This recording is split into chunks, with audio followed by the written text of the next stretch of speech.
Magkano?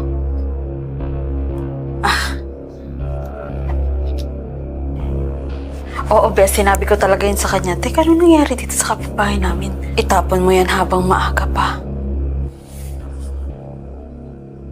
Nasa huli ang pagsisisi.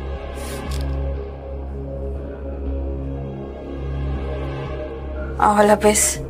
Baliw. Sino yan?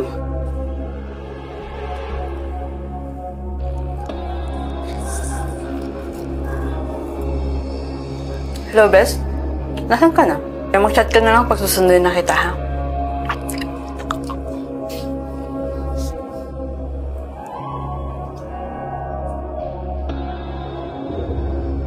Nasa kwarto ko to, ha? Itapon mo yan habang maaga pa. Besi, pasensya na talaga, ha? Ay, may emergency kasi sa bahay namin, eh. Ha? Paano yung overnight natin? Siguro next time na lang, Beshi. Sabihin mo nga totoo. Anong tunay na dahilan?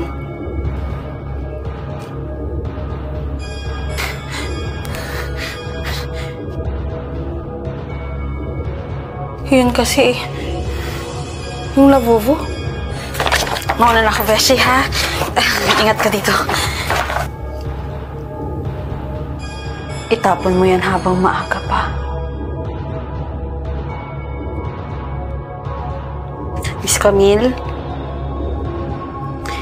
Miss Camille? Doc. Kailangan niyo pong magtagal dito sa ospital para matanggal natin yung mga unnecessary fluids dyan sa tiyan niyo. Po?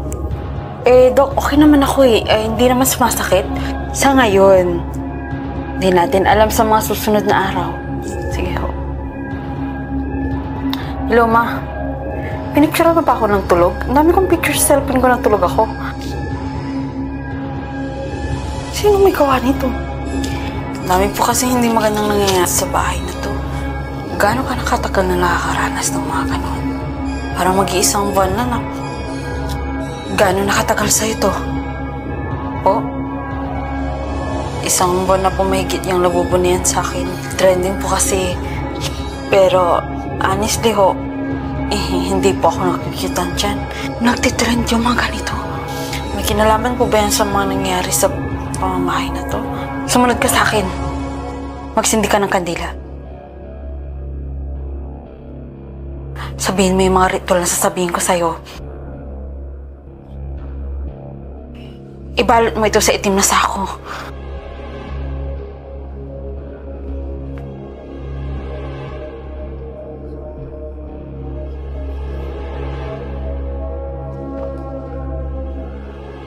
Pumunta ka sa bahay-sambahan. Humingi ka ng tawad sa lahat ng mga kasalanan mo. Pagkasabi ng matanda yun, tinapan ko na agad yung labubo. Sige na, punta ka na dito para matuloy na yung overnight natin. Bye-bye!